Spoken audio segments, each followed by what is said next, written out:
Vamos a conversar de el incremento de la violencia familiar durante la cuarentena. Ya lo hablábamos un poco más temprano con Leticia Bonifaz, este mensaje que emite las Naciones Unidas, el secretario general de las Naciones Unidas, observando este problema.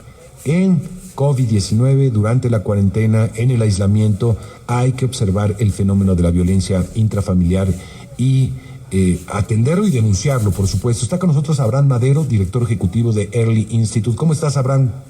Muy bien, Mario, muchas gracias por el espacio, gracias por entrar a tu programa y hablar de ese tema.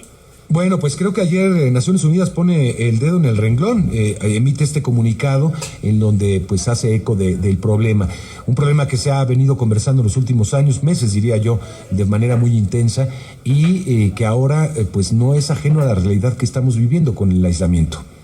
Así es, Mario. Realmente este problema tiene ya, como bien dices, algo de semanas que se ha venido apuntando por organismos internacionales y bueno, nuestro país no es la excepción. Ya la UNICEF incluso también hace poco más de un mes había publicado ante la emergencia sanitaria global una serie de recomendaciones a los países, a la sociedad civil, sobre qué hacer en estos casos, sobre todo de cara a la niñez, que ante el inminente cierre de los sistemas escolares, de los centros de cuidado, pues iban a entrar en un aislamiento, como todos, obligado, que lógicamente los coloca en situaciones de riesgo, porque lamentablemente pues se sabe que esas situaciones, muchas situaciones de violencia surgen precisamente en el entorno del hogar. Bueno, nuestro país, como te decía, no es la excepción. Ya hay indicadores en otros países donde este tema ha estado latente, evidentemente Asia, China, Estados Unidos, España, Francia, se han registrado incrementos de violencia. En nuestro país hay cifras, tú lo sabes, Mario, se han discutido recientemente, al menos en la capital del país, si ha habido incrementos de las llamadas de violencia, específicamente de violencia familiar, de violencia contra mujeres, contra niñas. Y nosotros lo que no podemos dejar de apuntar son sobre todo las medidas preventivas y de atención que deben darse en esta coyuntura, Mario. En primer lugar, así es Sí, dime. En primer lugar, Mario, entender que este tema no se puede combatirlo de manera aislada.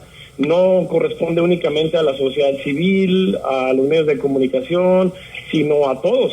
Realmente ahí el llamado es para que los 3 niveles de gobierno, federal, estatal, municipal, de manera coordinada, todas las autoridades refuercen los mecanismos, como bien decías, de denuncia, de atención, de información, sobre todo a la población, tanto obviamente de mujeres, de niñas y adolescentes que están hoy en casa. La convivencia todavía que es las 24 horas del día, en parejas, en familias que no están acostumbradas a eso y donde hay este tipo de problemas, pues es la vulnerabilidad se incrementa, Abraham, y difícil denunciar también, ¿no? Porque estás encerrado en el mismo techo, no puedes salir, si es que es la disposición familiar de no salir, se hace muy complicado. ¿Qué recomendarías observando estas complicaciones del encierro? Mira, de entrada hay varios ejemplos y buenas prácticas que ya hemos identificado. Te doy un caso concreto. En el estado de Michoacán se habilitó un protocolo interinstitucional en donde básicamente de apoyo a la mujer, de apoyo sobre todo también a la población de niños, niñas y adolescentes, en donde básicamente para dar respuesta a la dificultad de denuncia establecieron canales de denuncia inmediata a través de grupos de WhatsApp, que evidentemente es los mecanismos más rápido al margen de presentar denuncias digitales y esperar a que la autoridad intervenga. Establecieron canales especializados con funcionarios de las fiscalías, de las áreas de atención a mujeres, de víctimas, para que en tiempo real se brinde información tanto preventiva como canalizar casos ya específicos en donde estén presentando signos y datos de violencia en concreto. Esto es en Michoacán, Mario. Pero nosotros lo que hemos venido apuntando es que una medida sanitaria del calado y de la emergencia de la que estamos atravesando requiere en realidad una medida nacional. Como tú sabes, la semana pasada el Consejo de Salubridad General aprobó un acuerdo en donde se declara ya finalmente la emergencia sanitaria bajo lo que hemos venido observando. Pero en realidad este tipo de medidas, de protocolos, de mecanismos, de expeditos de denuncia, no deben ser únicamente responsabilidad de la autoridad local, sino básicamente de un esfuerzo nacional y que venga sobre todo de las instituciones centrales para lograr mayor efectividad. El país es muy grande, Mario. Desde La Paz hasta Mérida, los territorios son, como tú sabes, extensos, y muchas veces la autoridad no tiene ni la capacidad humana ni técnica para poder entrar a los hogares. Entonces, aquí evidentemente, si el uso de la tecnología actualmente está siendo un gran factor para lo positivo, justo para eso tendríamos que ponerla en este momento de manera urgente y bien empleada, para canalizar y eficientar los canales de denuncia y de atención principalmente hacia nuestra población vulnerable, hasta las niñas y a los niños. ¿Articulado por quién sería lo ideal? ¿Por las fiscalías o por el Instituto Nacional de las Mujeres? Mira, en el caso de niñas y adolescentes, la autoridad directamente responsable por ley de dar canal a un mecanismo de atención reforzado es el Sistema Integral de Protección de Niñas, Niñas y Adolescentes, el famoso CIPINA, ¿no? Tiene las atribuciones legales, evidentemente no sabemos que no cuenta con la capacidad operativa para echar a andar recursos interinstitucionales, pero al menos en la ley y la autoridad administrativa está ahí.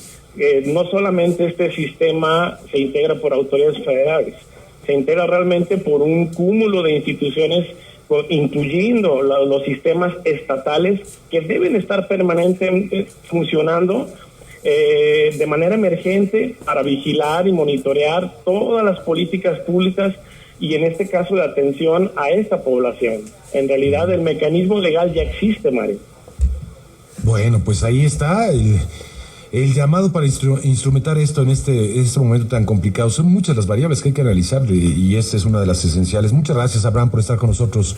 Al contrario, Mario, y si me permite rápido, si pueden visitar nuestro sitio alumbramx.org, justamente el día de hoy y durante esta semana estamos ya habilitando una sección específica para dar respuesta a la problemática concreta de cómo atender, cuáles son las recomendaciones, los canales de denuncia, sobre todo para la población de niñas y adolescentes, en un contexto de prevención de violencia doméstica y de cualquier otro tipo. Muy bien, pues Abraham Madero, director ejecutivo de Early Institute, gracias por estar con nosotros. A ti, Mario, gracias por el espacio.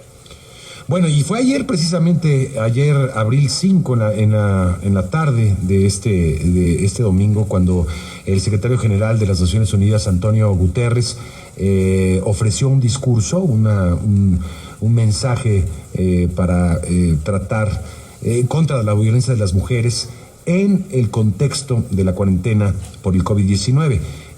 También estuvo el presidente del Centro Global de Justicia, y que aplaudió obviamente el discurso o el mensaje de las Naciones Unidas sobre este asunto, donde trata de sensibilizarse Naciones Unidas y hace un llamado para que los gobiernos actúen en consecuencia del fenómeno de la violencia contra la mujer en una época como la del COVID-19, que adquiere otra dimensión, por supuesto.